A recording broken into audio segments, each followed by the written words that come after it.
It's 7 o'clock, so I think we'll get started with the Baldwin Planning Board meeting of November 13th, 2025. First order of business is to establish a quorum, which we have with 3 regular members of the Planning Board and Mike is our alternate, so tonight you will be a voting member. So we've established a quorum. And next order of business is to review, discuss, and eventually approve the minutes from October 23rd, 2025. So do we have any comments, questions, discussion on those minutes? No. A motion? I'd like a motion to approve the minutes. I'll second it. All in favor? Okay, so these minutes were approved. I thought that Don did a really good job characterizing the discussion of at our last meeting, not just the Porter Lane subdivision or the CUP for the metal fabrication plant, but particularly the presentation from Mike Morse and the discussion of the shoreland zoning. Still some more work and discussion to be done here. Don, we wound up cutting you short a little bit on your presentation. Was there anything more, considering this as old business, was there anything more that you wanted to say? Just a couple things more. There was a reference to where these lines have come from on both the zoning map and on the USGS map. It was mentioned that they come from the Fish and Wildlife Service, the National Wetlands Inventory map. Here. I actually got a copy of that map after the meeting. So I can share that with everybody. I have a large scale one to look at. I also have some small ones I can give to everybody. And probably if you refer to the big one, it's a lot clearer.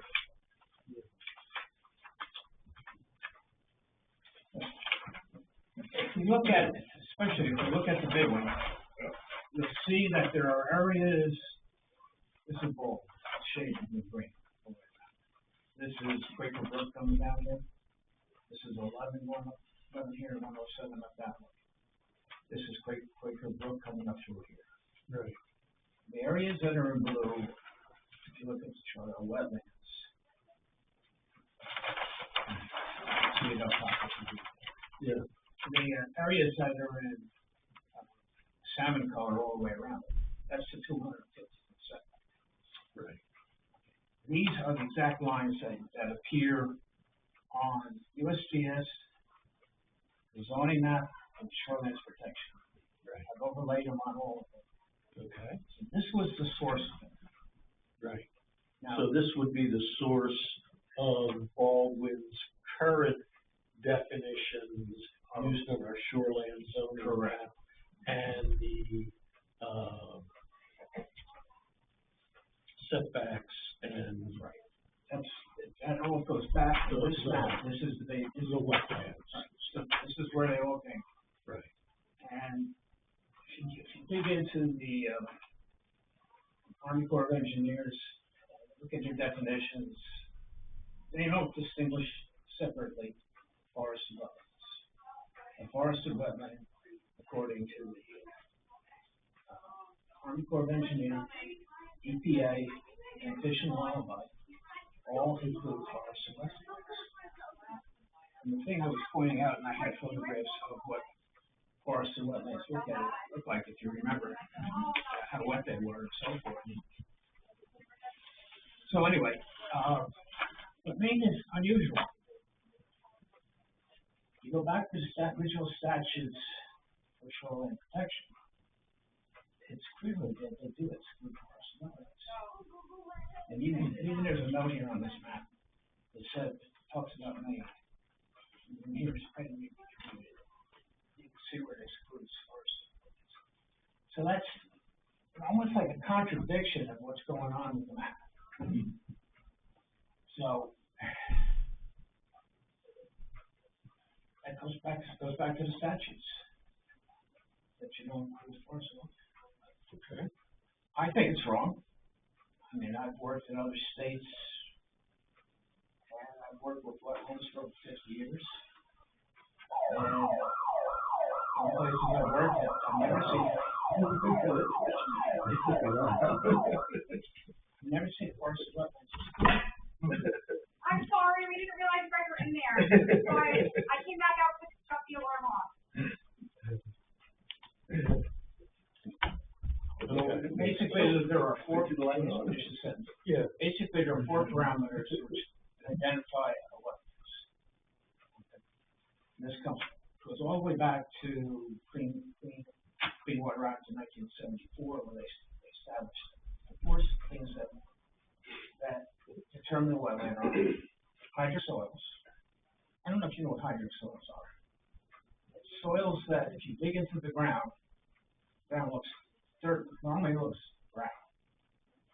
But a hydric soil is a soil that's been washed with water, either flood or ponding or something. But the top foot will turn gray.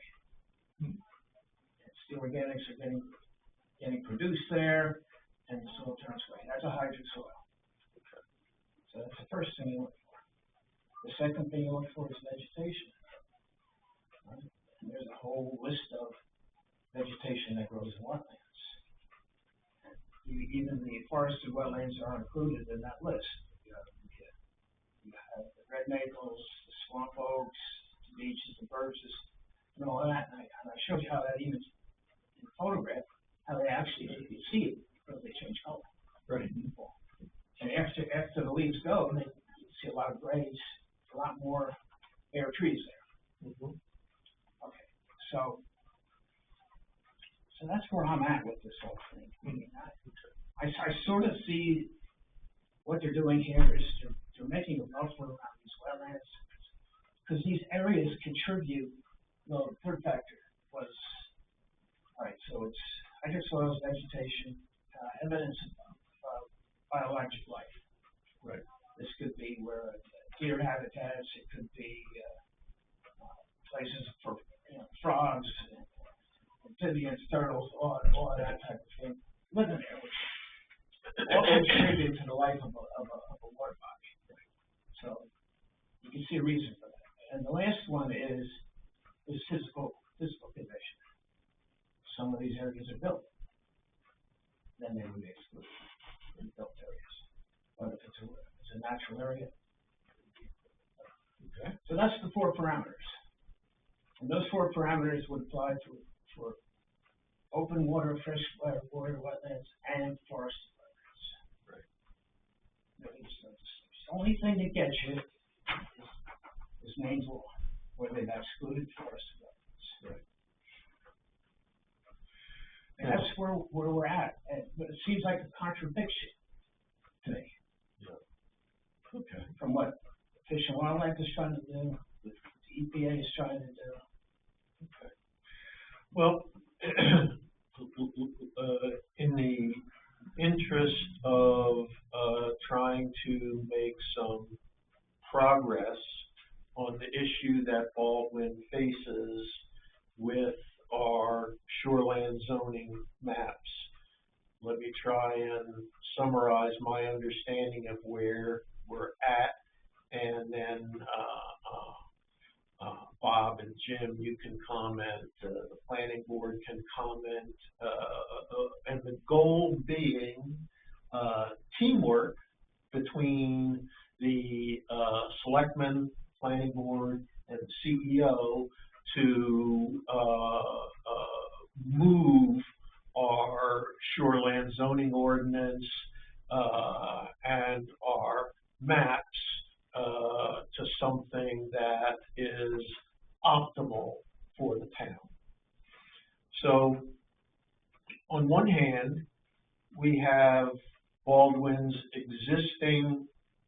shoreland zoning,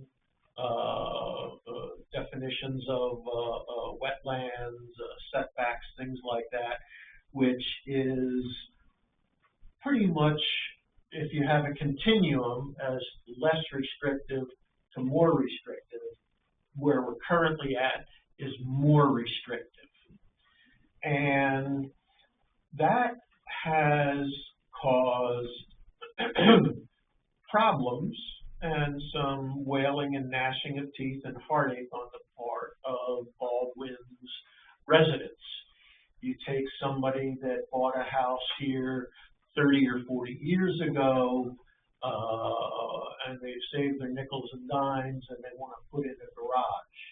And, you know, they say, hey, I want to build a garage. The CEO says, yeah, come back to us when you have your plans and everything like that. And it gets finally to the point where they get told, oh, your property is actually in a wetland area now with setbacks and stuff, and you really can't build a garage there.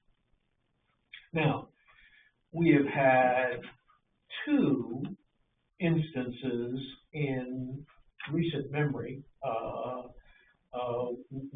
with a woman on Senator Black Road that wanted to build a house, and Rocco Leo that wanted to build a house on his property for his uncle. And they were both initially told that those properties where they wanted to build were in forested wetlands.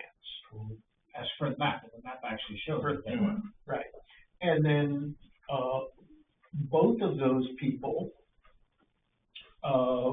you know, and let me say this, while Baldwin's ordinances are more restrictive, they do include an escape valve for people.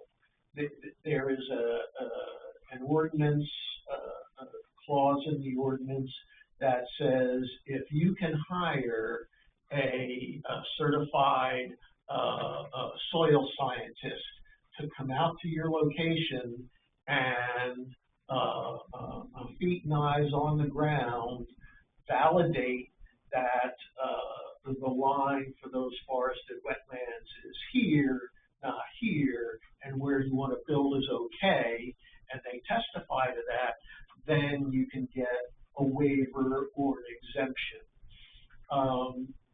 Now, there's two problems with that escape valve.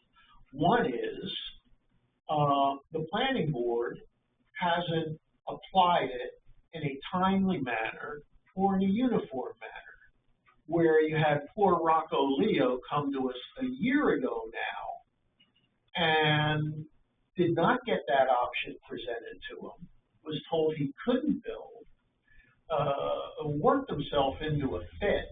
We wound up coming back in the spring ready to having conniptions, and we finally worked out for the poor guy that he could get this waiver. So in that case, we caused a lot of heartache for somebody because we didn't handle it right in a timely manner. But for both people, we handled the one on Senator Black Road in a timely manner. But it also can cost hundreds or even thousands of dollars for people to get these soil scientists out there. So that's where we're currently at with more restrictive shoreland zoning and forested wetlands included in that, in the maps, with this escape valve that can be costly for people to leverage. On the other hand, we have a proposal from Mike Morse and Archipelago Consultants that provides a definition, it provides a whole new shoreland zoning ordinance with all kinds of changes in it and some limited residential district, recommended, and things like that. And this is based on minimum state standards. Now, that solves the problem of people that live in Baldwin being able to build what they want to build without running into problems with forested wetlands.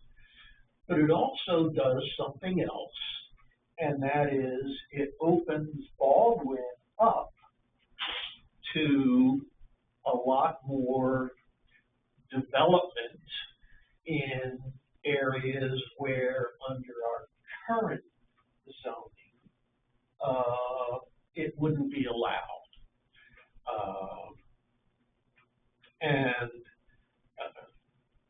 You know, then there's the argument that says that, well, you know, using your shoreland zoning ordinance and your forested wetlands and your setbacks as a growth control mechanism is not particularly ideal, you know. But on the other hand, the state is taking away home rule from Baldwin and all towns in Maine in terms of development and, you know, to solve the housing crisis. So they're eliminating the tools that we have had for decades to control growth in a nice rural town. Now, probably we need to consider both positions, have some discussion, and make an argument for one or the other, or meet somewhere in the middle. Now, Bob, Jimmy,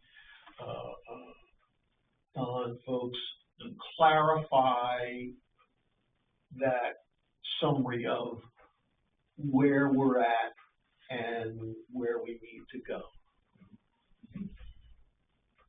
And just one point I want to add to what before we go there. It's not just forested wetlands that determine that. It's what they call resource protection. Resource protection. Bring that into the picture. Yep. There's more say that. There's more reason to protect these upland areas than just forested wetlands. Right. The resource protection areas is what these larger ones are. Beyond forested wetlands. Okay. I think David took a list of actions to be done, the planning board was going to do at the last meeting. You know, we're going to gather additional information. I got some of that already started, Bob. We're on that path. So, you know, we're not making a decision right now. You know, we're going down that path. Put a guest on the comment. Wait for some of that additional information. Yeah, okay, I think so. Well, at our next meeting, I'll suggest we put this on the agenda, because here it says David Strzok suggested that as we go forward, the planning board during the next couple of months needs to obtain more information and data to decide if the board wants to make any changes to the map and ordinance before the next town meeting. And I think then the next step would be, let's get down to where the cows can eat it and specify what information, data, maps, what have you, we need that we don't have. It seems like we have a hell of a lot. I can't imagine that we're going to find any more maps. It seems like there's good delineation, visualization, characterization of the archipelago minimum state standards as well as Baldwin's current, zoning, forested wetlands and resource protection. So I would say that, besides just looking for more data and information, we need to do some brainstorming about, what Baldwin wants and where we want to end up between those, two poles. Yeah, one other thing that I wanted to just suggest, and I know that Mike Morris, when he was here, he says, he's already, as part of his scope, to include the tax maps as an overlay on top of the wetlands, shoreline wetlands map. Actually, I have a handout here which can show what that looks like. Just again, that same area that I studied by 11 and 107. Yeah. Here, what I did is I actually took the topo map, which you can see the topo there, overlaid shoreline protection on it from our current map, and then I also overlaid the tax maps. So this is really a good tool. This is my own work. It's not official. It's just what it could look like. And I think if we work with Mike Morris, get him to even show, this shows lot and block, which ties back into the list of owners. But What I would say, but it's clear. I would agree with you, Don, that we need better mapping. Yep. Not just for shoreline zoning, but for, Exactly. our, districts, land use districts, ones that actually show to some degree of accuracy a person's lot and how it's impacted by the various ordinances. And I never showed you this. Take a look. I think we're all talking about the same thing. Most municipalities now have GIS contractor that provides mapping services. So you go enforcement officer, planning board, anybody can go online, pull up the map, zoom in detail, and get a much better idea of how the ordinances and zoning within the town apply to a particular property. The history of shoreline zoning, since I've been a selectman since 2015, I think, was it was a fiasco when they first tried to apply it, and planning board members admitted that they just hadn't used it, and it was related to Nature's Wilderness Resort primarily. And after some gnashing of teeth, we discovered that the shoreline zone ordinance had never been approved by the state. And that's where we got this one, that was produced, I think, in 2018. And since then, it hasn't seen a lot of use. But when somebody starts using it, people go, holy crap, what's going on? And I think it's good to get some more data. I think what it really points out is the need for better mapping. I think something like this would really work both for the CEO for everybody. Yep. I don't know what it would cost and what the maintenance. I think he's almost there, though. He's almost there right now. Well, what we've got is it's just a static map, though. Is what that was the issue they raised. What happens when we make a change? How do we get it updated? Yeah. And what happens when the property lines change? Yeah. Right now, we get property maps from Cumberland County, and when you press them, they'll update them. No, because I've seen my property lines updated. But that all needs to go on an active living map so that Cumberland County Assessing or whoever our assessing agent is. Like for instance, we just approved the subdivision, 7-lot subdivision. Right. That should be on the map now. Yeah. So, I think that's a good initiative. I think that's what we're heading. And when you want to go to the people and talk about shoreline zoning, you can talk about it in the macro, but if you don't have something like this, you go, this is your property. It's really not gonna be an informed populace. I don't think. Right. What would be the, first step in, moving in the direction of, getting better, mapping, GIS mapping for, Baldwin to help us with this? Well, I think, I'll agree, we haven't budgeted for it per se, but the first step would be to get some proposals. And prior to go proposals is to have a statement of what it is that we want. And then we would quote those a number of different, companies. Would you put in the minutes, so that we have it for the next meeting, that we want an agenda item to work on a, statement of work?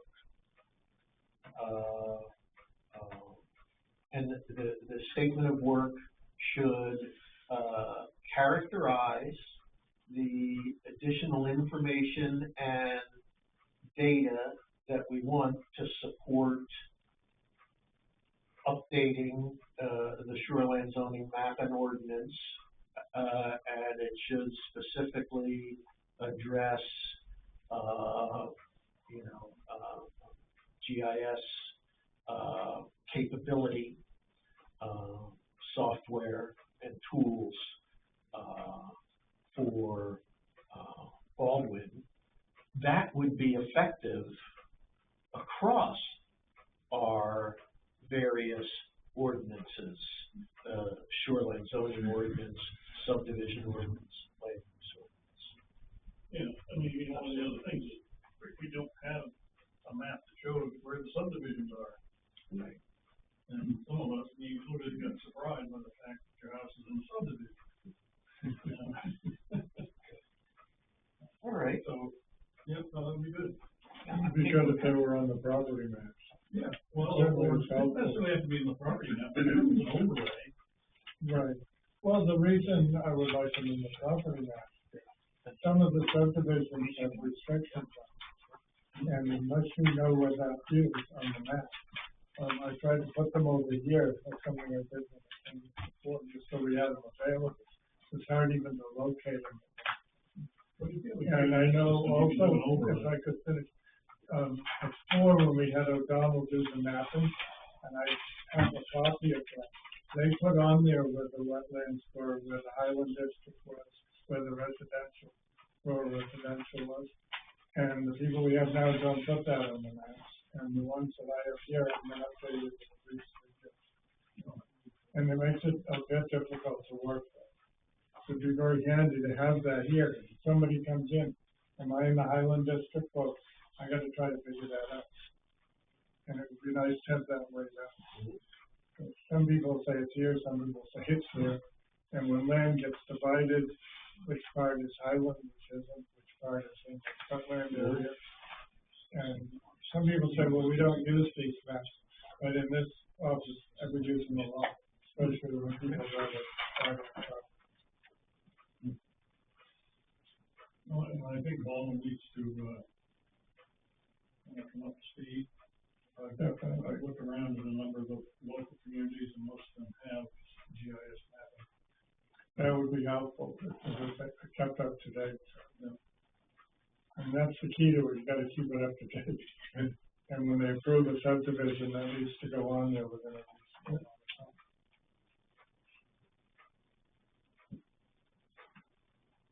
Okay.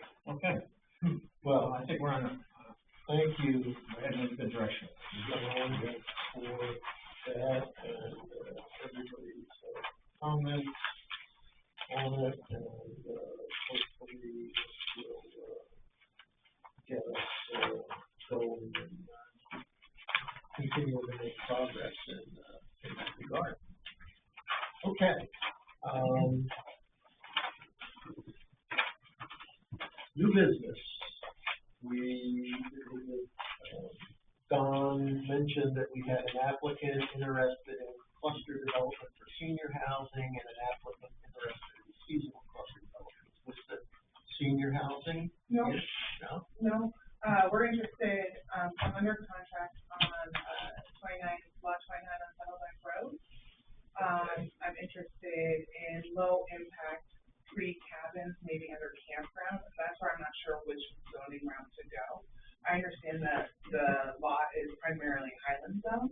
A little more than 2 acres is rural, and then the remaining 20.9 is Highland. I'm hoping to be able to do 3 cabins, start within the next year and a half.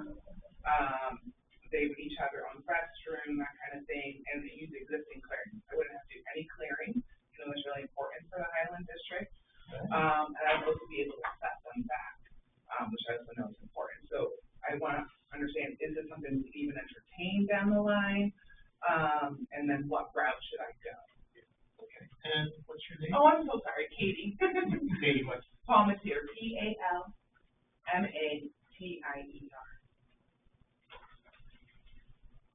Nice to meet you, and this is my real for How Chelsea. the size of the lots again? 22.9. Total, right? Yeah. Chelsea Moore. Yeah. And Katie, are you a resident of Baldwin or? Resident of Sanford right now. So it's 22.9. Correct. How many were Highlands? About 20.9. They had, so the family, the Bliss family that owns the property had the lower part of it, which is zone rural. They had surveyed 2 acres for a family member who then declined, and that's kind of wrapped into it. So I'm assuming the 20.9. That's where you get to the 2 acres. Yeah. The 2 were too. Exactly. They had soil testing done too, but I do not have those, that information. It's good to see a topo map to see what the topo looks like. Yeah, so I did look at that too. So everything I'm looking, as far as building is below 1,000 feet on the topo map. Yeah, good. Share that. Again, these are just my rough. That's okay. I'm not a site planner by any means. No, that's okay. So, and the survey's a little weird. So I made this little Okay. idea. So this is the survey that they gave. This is not included, this area, nor this. This is the right of way. That was another question I had, is if it was a campground, would I be able to use the right of way? I do have frontage on Saddleback, or would I have to connect to that? And then would all of them also have to have their own road, or could they use the shared logging road that's already in existence? So basically, there's at least an acre worth of clearing here. Don't need to clear. There's at least 5,000 square feet between the two, but then I have the rough estimate. I went up and measured. Yeah. So again, to your point with the maps not being updated, the lines aren't This is pretty good. correct. So I think it's like somewhere like around No, it's here. All right, perfect. And then I have little satellite ones, do same breakdown. right. That's fine. So you do have some steep slopes in there. Yeah. But there's The ordinance goes 20% or greater. meaning, I'm sorry, I don't know. 20% of slope. Okay, 20% is grade. okay, That's in other words, 1 foot for every 20 feet. okay, 5 feet. okay. So if you get a scale map, Yeah, you put it on here, and this was, the site was 100 feet between there and there. There's 1, 2, 3, 4, 5 topos, okay? mhm, And if that was less than 100 feet, you'd be probably prohibited from building on that anyhow, okay, because it's over 20% slope. In yeah, other words, 1 foot and 20, right? okay, Okay? And you would have to check that to see what's actually built. From that point, for that one Yeah. particular requirement. So well, the cool thing is I think I use the GIS as well. I think I overlaid 2 maps, on top of each other, but this here is, flat, where I want to build, one of the cabins, and then there's there's a logging road. yeah, this is a lot better here Yeah. than here. This, I have no plans to build up this Right. high. I was focusing on this Yeah. being probably. No, if anything, I would want to put hiking trails in there, because I really want to be a steward of the land. I want people to enjoy the nature, so. So 3 units. Yeah, so they're, basically my thought is, my company name hopefully will be, Stay for Good, meaning that, sorry, I don't need to stand so close to you guys much. But basically, the idea is that all of the things inside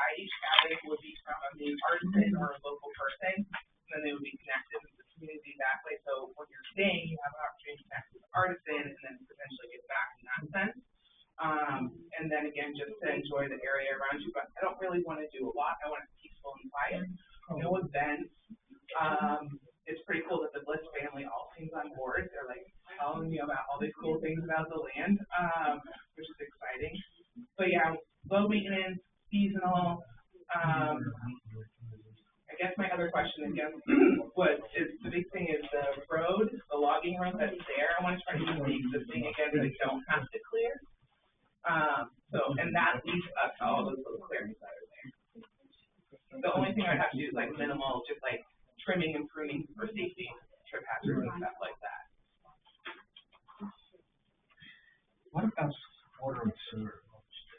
Yeah, so there is a well, they said, that used to power one of the farms nearby, and there's a spring on the mountain as well in that property. And then sewage, septic would be fine.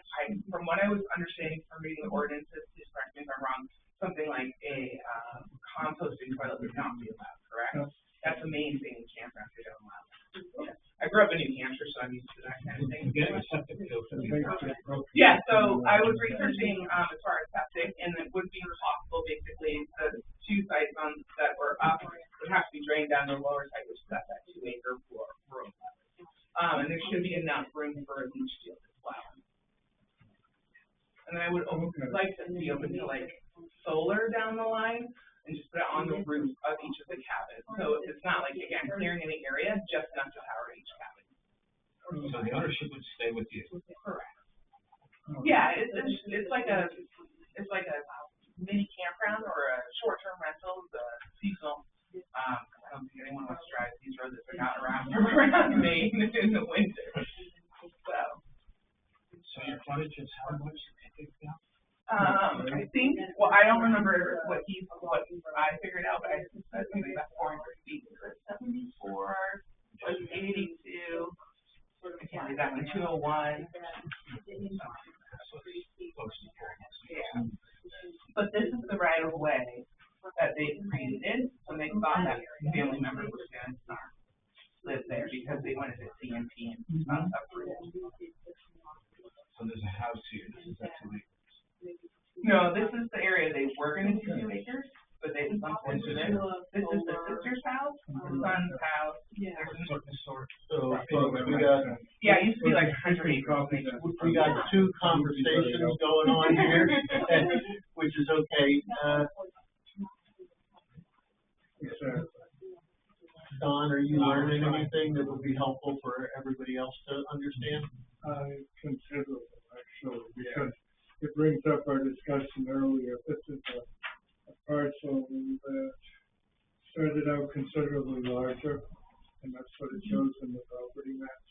Subsequent to this, it's been altered considerably. And I'm just trying to find out exactly where this fits into our map.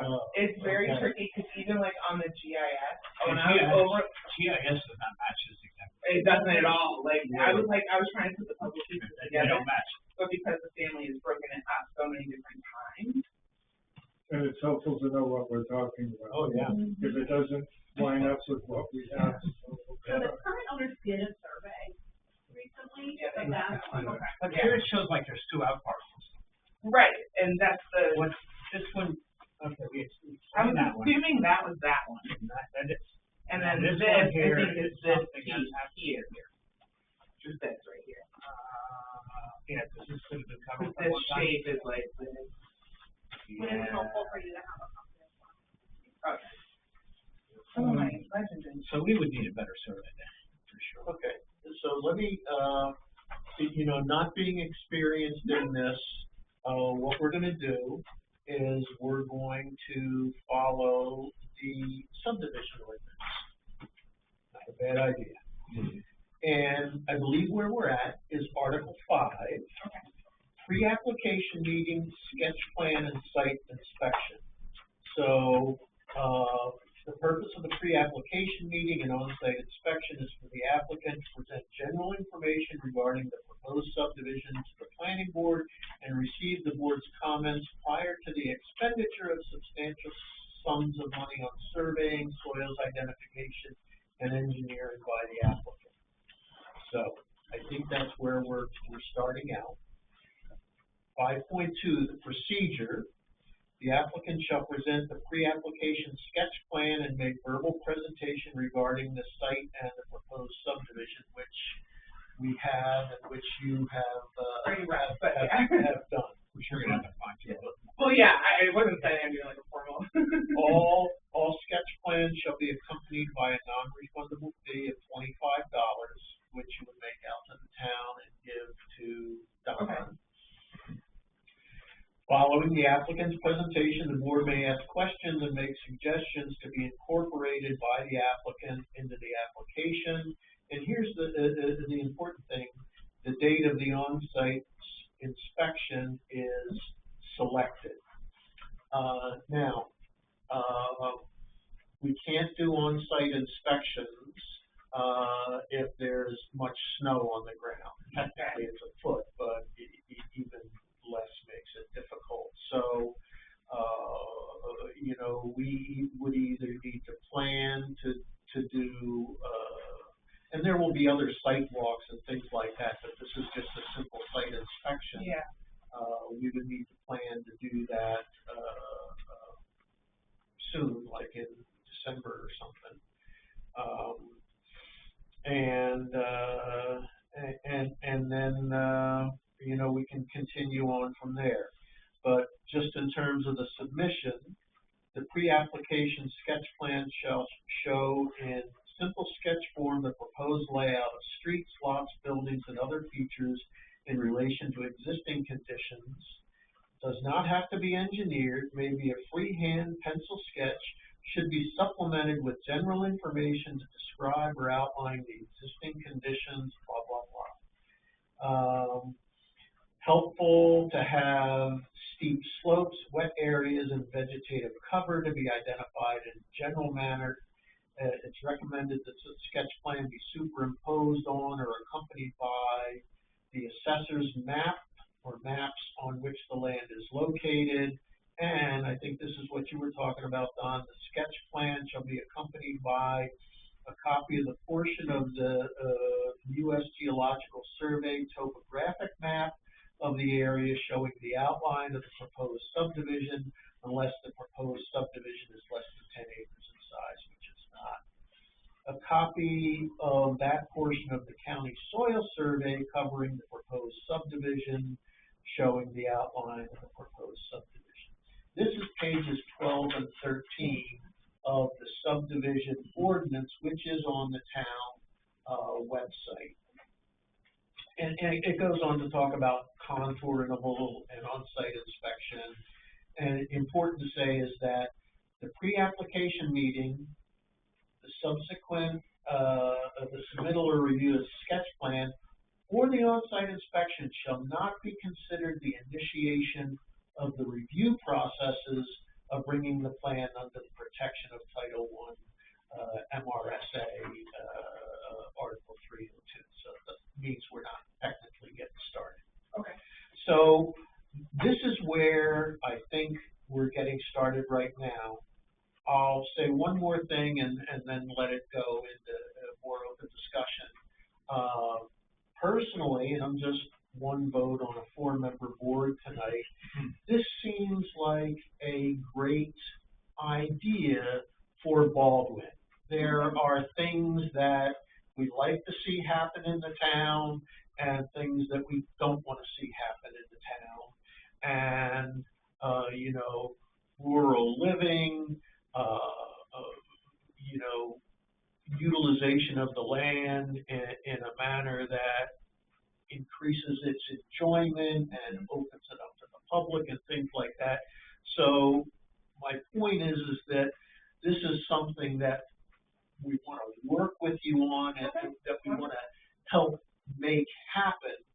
But since it is kind of a hybrid between a campground and a subdivision, we're going to need to feel our way along. We're going to need a lot of help from the CEO and our resident experts like Don Sharp to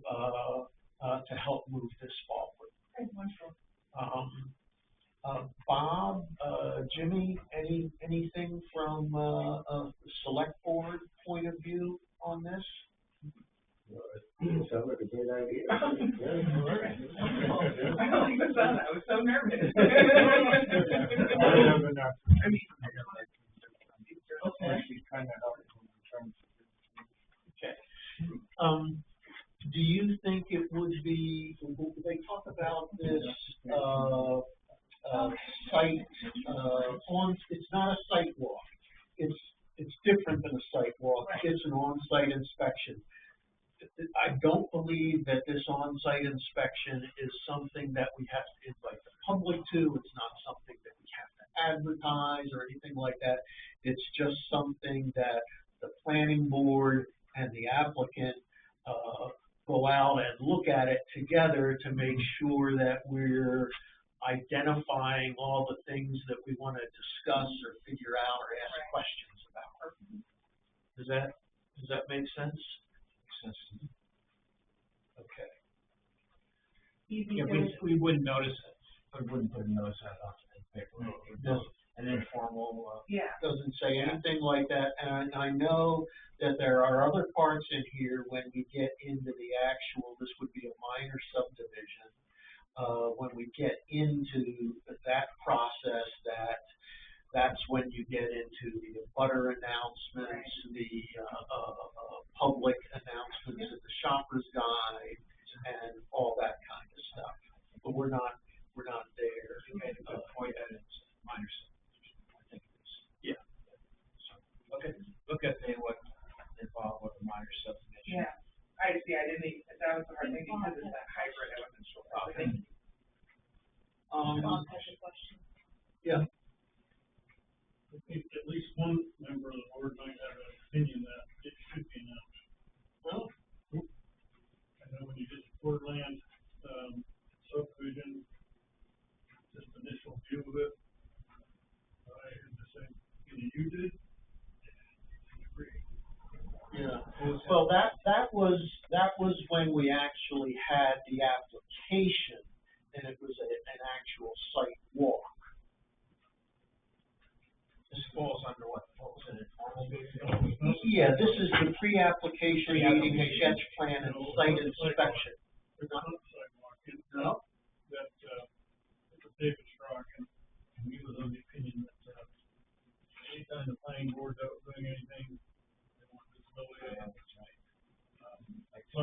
Well, I would err on the side of caution then, if I mean, it's no problem to, announce it. You know, I don't know whether we need to send out a butter notices. But, we can certainly, you think we should? Yeah, probably should. Everybody did. Okay, all right. Well, As far as the timeframe for that informal walk, is that something, for that informal site visit, is that something you think could be done before the Thanksgiving holiday, or what's that timeline? well, if we're going to announce it, we would have to put the announcement, Monday for, Wednesday for publication on the 19th. And I would say that, you know, we would be better off doing this probably after the Thanksgiving. I think the 22nd is probably too soon, and then you have Thanksgiving weekend, so, you know, maybe Saturday the 6th. I think though, you know, from here to Thanksgiving, there's gonna be people away, we're not gonna, a lot of our board members might be away too. So I think doing it after Thanksgiving would be good, sixth. Okay. Saturday the sixth? Okay. All right. So we'll go take a look at it. We can see the logging road. We can, you know, you can help us visualize what you're gonna do, and, 6 work for. That would make sense. Okay. And that gives them time to come up with the information. Yeah. Okay. 6. All right. What time? I will do anytime. Yeah. 9. 9. we're going, and I don't wanna call this a sidewalk, we're gonna call it the, pre-application, it's gonna be called a pre-application, site inspection. Pre-application site inspection, and it is, lot 29 on Saddleback Road. Map 10. Map 10, lot 29, Just give me your last name again. PA, yep. Palma, home, a chair. Yeah, if you say it like the French, Palmatier, it's easier to spell. Part of lot 29E. What's that? Their property they're talking about is part of lot 29E. Yeah, they've broken it up in pieces.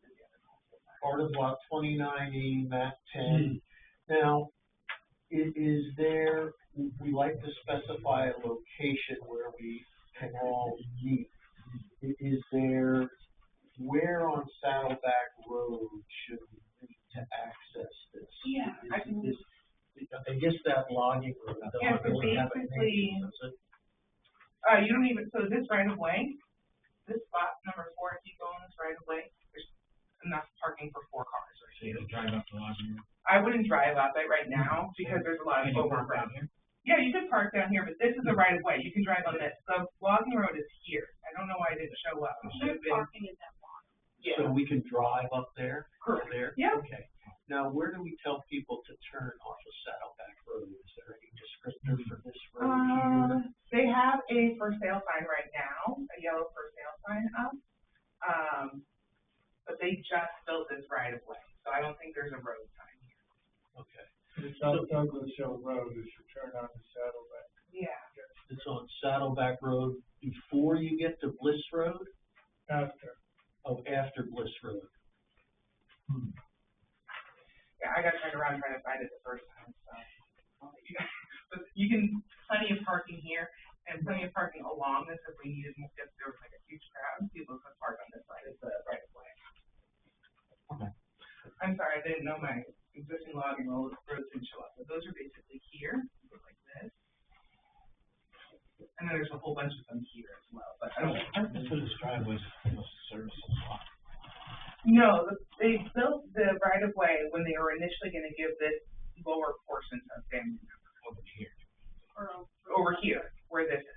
Looks like this was built because there. And so it has a split here too. So this house you can access down here as well. So I'm not sure exactly what they had in mind, but they told us they initially broke this off and they broke part of this off and they put it back together. So this is an existing house. Yeah. So, so how are people gonna access this? They're gonna drive. right of way. Which way are they gonna be driving? Are they gonna be coming up Bliss Road or So I Saddleback? come from, Chelsea's driven down Saddleback. I come from Bliss Road This way is the better way. and then I go this way onto the right of way and then I can access it via here. So should we tell Put a people? sign here.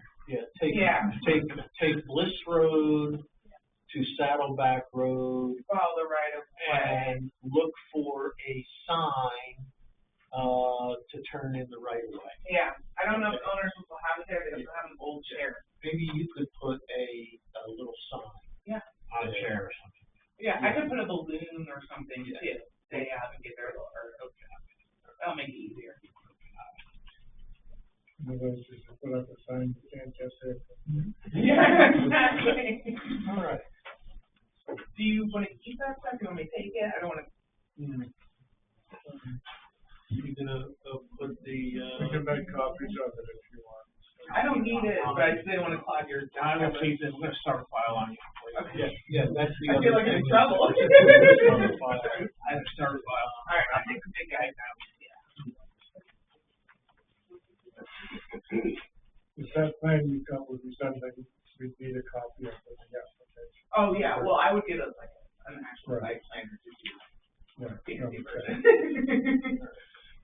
Now, what we you know, not to be, I always question myself, not to be a slave to ordinances and things like that. Do people feel that it is worthwhile at this time to go out and do a site inspection, and that the visualization and the dialogue that we'll have when we do this will really be worth the investment in time to help shape the application?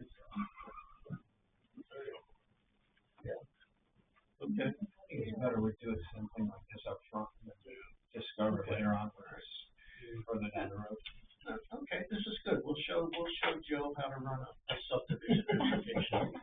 You might have a problem with it, but This is so nasty. The guy's over in Italy. And I'm throwing him under the bus.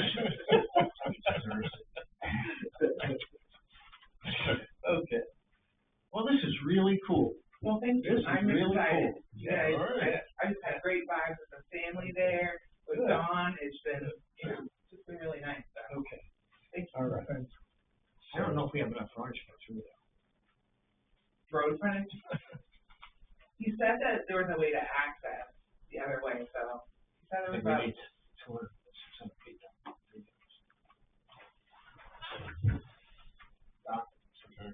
We need 600 feet for 3 units?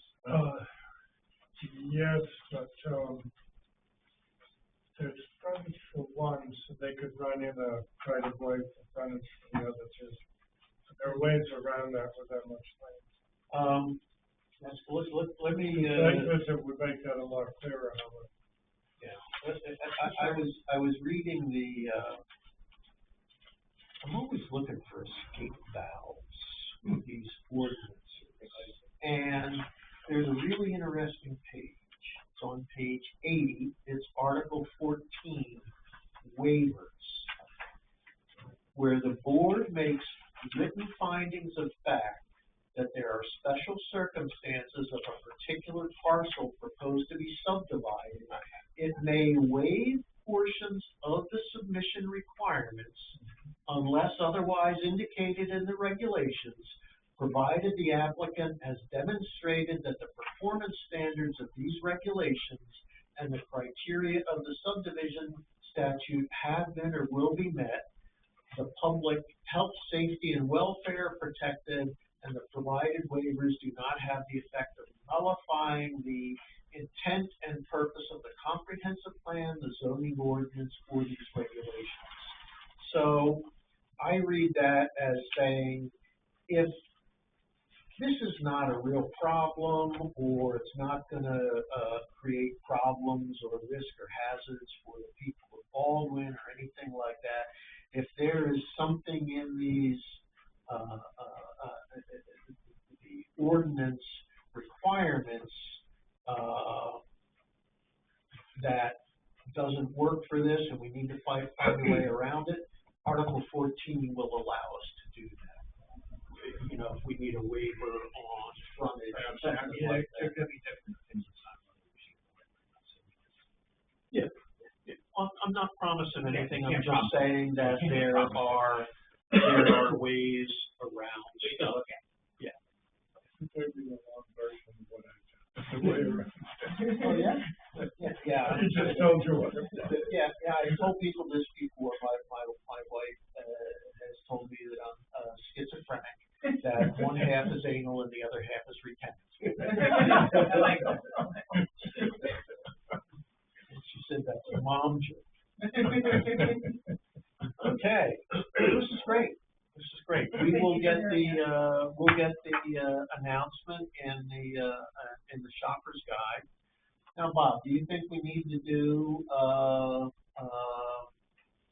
butter notices? I guess you did. You think we did?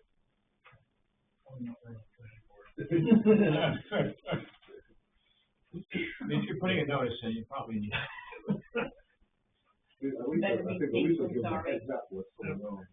All right.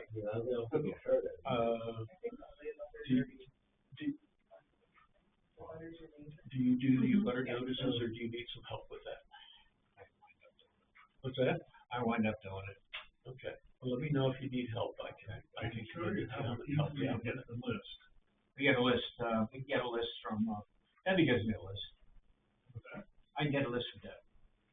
you can get it from them, or you can get it right off from, our Cumberland County. Yeah, I go both It'll- ways. it'll- We'll get it. You just tell them how many feet from the lot, and they'll- This is, the casser in the, How's it go? because I have a bow made out of this. Wow. The riser well. of my bow is You the did casser real in it. well figuring that out. That's exactly what it is. Good eye. Wow, nice. That's the first one I ever made. All right, we're getting off subject. Well, folks, I think, we are, did anybody have any other questions or comments on this? No? I think we've done great, done for the evening. Is there a motion to, adjourn? I make a motion to adjourn. I'll second it. All in favor? No. We're done. Katie, Chelsea, this is really cool. Yeah, thank you so much. I realize, you need me